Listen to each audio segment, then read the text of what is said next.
hop. Y'all know how we do.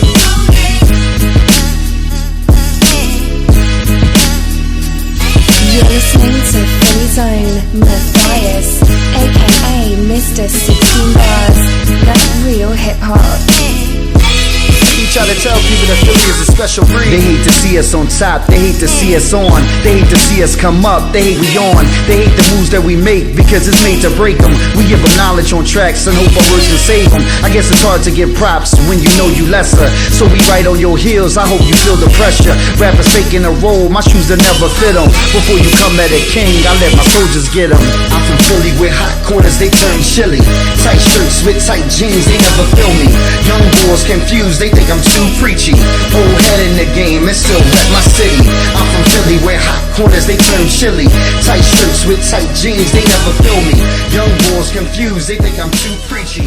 Old head in the game. Welcome to this episode of Philly on the Rise. As you know, I'm your host, Michael W. Pleasant. This week, Philly on the Rise actually finds us at a casting call. This young lady is a screenwriter, a movie director, a motivational speaker, a life coach. Did I leave anything out? No, that's good. Okay. Comma, ...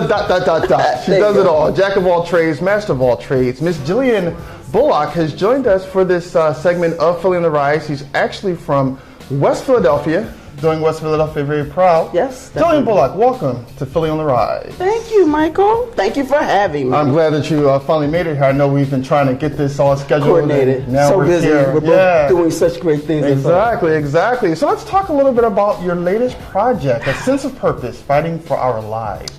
Yes, it's a film that I'm doing. I wrote the screenplay, I'm directing it, and it's about military veterans who come home from the war and they deal with post-traumatic stress disorder, and they use an unconventional form of therapy, mixed martial arts, to help them cope and assimilate back into society. Sure, understood. So obviously it's been something that's been talked about, documented. Why did you decide to finally write and make a movie about it? Actually, I was over at my brother Rob's house. He's a veteran too, and we were looking at this show, Brian Gumbel, Sports with Brian Gumbel, and they were doing actually a story about this guy in California who's a veteran, and he has an MMA school for just veterans. Okay. And it helps he said it helped them, overcome, they stopped drinking, they stopped fighting in bars, they stopped, and because they had a brotherhood and a sisterhood when they came together to train together. Sure. And it was like therapy for them. Right. Everybody knew what everybody was going through. They didn't have to hide their feelings because they know you were going through the same thing they're going through. And then they talk about their feelings, but then they get in the ring and they train together. And I said, wow. My brother said, that'd be a great story, Jillian. And I said, So. And hence we're here. 3 years later. 3 years later, we're here. You've got some notable Philly actors, Nakia Dillard, Chris Mann. Oh, yeah. What's the process been like so far for you? It's actually been, slow moving, like, any independent film. You're basically doing it all, Right.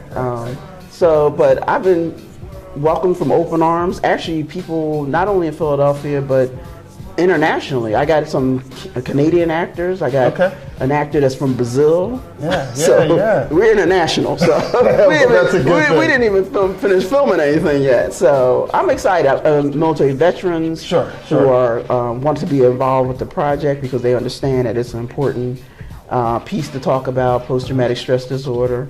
But in my research, Michael, when I was doing research for the script, I also learned that there's a big problem in the military with military sexual assault. Wow, yeah. So I added that into the film as well. Okay, very powerful piece. I think you're actually breaking some ground here, obviously on a topic that not only needs to be discussed, but learned and also see on the big screen. Yes, definitely. Yeah, so, let's talk about your career a little bit because you've done a lot. You started off as an intern, Malcolm X, Spike Lee's film. Spike Lee, when I was in college. When you were in college, and obviously you've done quite a few things. What has drawn you to the arts? Well, it's I'm a writer, first and foremost, I'm a writer. And I used to be a reporter for the Wall Street Journal while I was in college. So I love to write. Stories that you can write can change people's lives, can get people to think. And that's important, The pen is mightier than the sword, that kind of thing. Yeah. So all my things that I do write, I try to tackle tough subjects. Okay. But, make it entertaining as well, not just educational, because, a lot of times people don't just want to hear the educational part. So you have to put the entertaining part in there, but anything I write, it has to be a message to it. Okay. Because I want people to walk out of the theaters or look at a TV show or read a book that I wrote and say, wow, that's something I didn't know. And wow, you want to change lives. Sure, understood. Yeah. Let's talk about your wrestling debut. There was a character. Did you play the character? Did you choreograph? No, it was when I did another film. I was working on a film. I had to learn how to wrestle. I didn't have to learn, but I wanted to. I wanted to learn. So there was a school up in Allentown, the Wild Samoans, the WWE, and they the uncles of The Rock, which all his family members. They have an amazing lineage, actually. You got Rikishi, you got Jimmy Snuka, you got all these Even great guys. the present WWF champion, I think, is part of that lineage. It's the Samoan family. Yeah. So I went up there, and even though I was supposed to be doing the film, I started wrestling, learning how to wrestle. And at that point, I always thought, oh, wrestling is so fake. Yeah, so fake. That's what you think. That's what I thought. And I'm trying to tell people, the matches are predetermined. Correct. But the wrestling is not fake. Yeah. I've seen people go through tables, real tables. Actually, when we were getting ready for one match, we had to go to the Home Depot to get the tables that you fly through. I was like, this is not fake. I sustained broken ribs. Oh, wow. Okay. So it's not fake what they do. It's just predetermined in matches. So you didn't last too long in that. You decided to get out while it gets good. You know what? I wasn't trying to make it a career. I just thought it was fun, something to learn. I mean, I was already a mixed martial artist. Sure. And I said, well, this is interesting. Let me... actually, my son, was a big fan of the WWE, and he got me into it because at the time I was going through cancer. Okay. And, I was depressed and upset, not knowing what was going to happen. And my son would say, Mom, come on, watch WWE with me. I'm like, I don't want to watch that, it's fake. But soon I got hooked. Yeah. And when the doctor told me that I was in remission, that's the first place I went. Okay. To start training, to get back in shape. And then I wrote this script, and a lot of it revolved around the wrestling world. So. How did you make it through? Obviously, cancer is something that affects many of us Americans. Even my mother has faced stage 3 cancer, which she did beat. Okay, good. Tough times that people go through. How did you make it through that bout with cancer? Like I said, it was really hard. I had 3 children. I was a single parent. Mm-hmm. So I worried about what would happen if I passed and what would happen to my children. So, you just... I'm saying, seriously, I think wrestling saved my life because when I sat there and watched it with my son, it was entertaining. And I was like, oh, this is actually pretty fun. It's pretty cool. And it had something I could look forward to every week with my son, so we could bond and watch this and everything. And then, good support. My oldest son, he helped out and he was there. Anything you need, Mom, whatever. So it was my kids were great during this time. So you had a super strong support system? No, not really.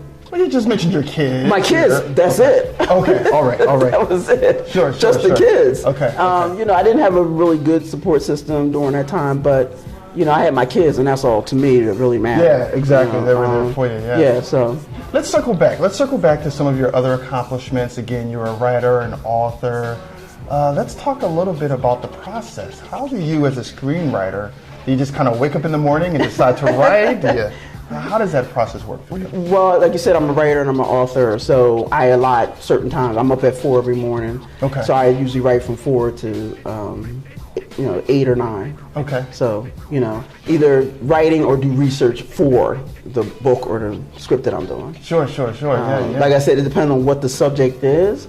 Like this script here took me like 3 years to craft that script. Okay. I had to interview so many people, veterans, people who deal with post-traumatic stress disorder, women who have been military sexually assaulted, psychologists who help these people, the VA people. I had to interview a lot of folks so I could formulate a good story, an authentic story. Sure. Now, even some of your scripts have been sold in the past. You were fortunate enough to have that take place. Have you seen those scripts kind of go? No, hey, you know what? That's how this business works. I sold 2 scripts. They pay you, and they say goodbye. But you have the check. Yeah, you have the check. Most important. Yeah, the check. Most important.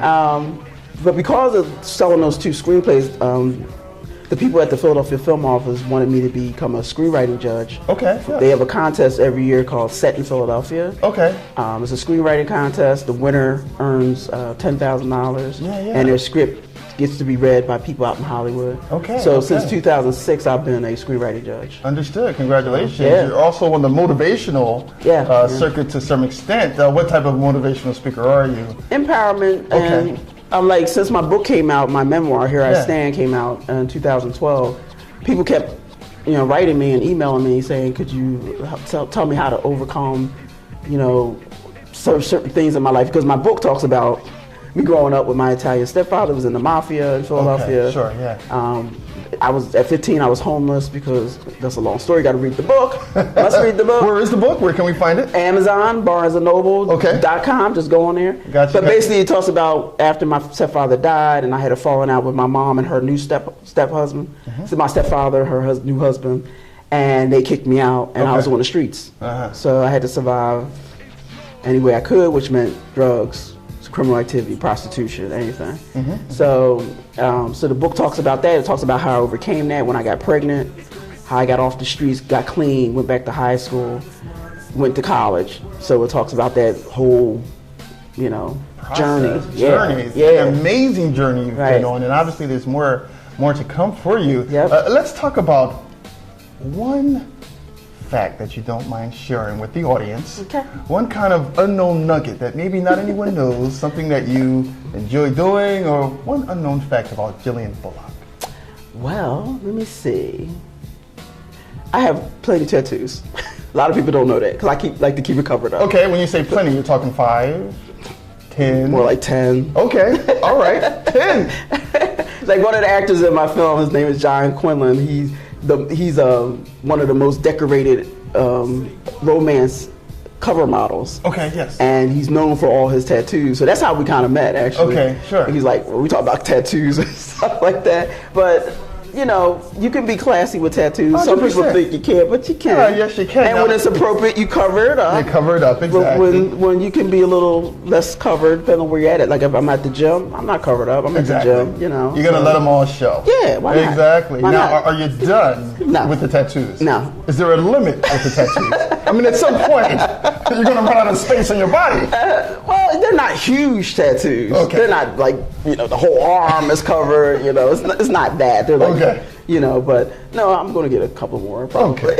And when we come back for our next show, you'll tell me. You know what? I'm going to get another one when I get the Oscar. I'm going to get the Oscar.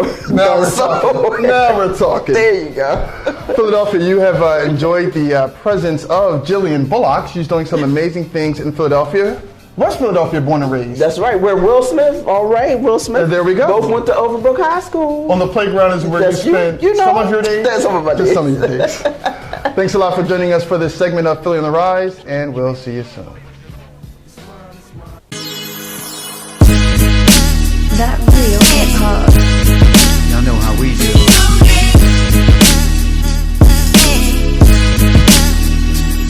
You're listening to Philly's own Matthias, aka Mr. 16 Bars. That real hip hop. We try to tell people that Philly is a special breed. They hate to see us on top. They hate to see us on.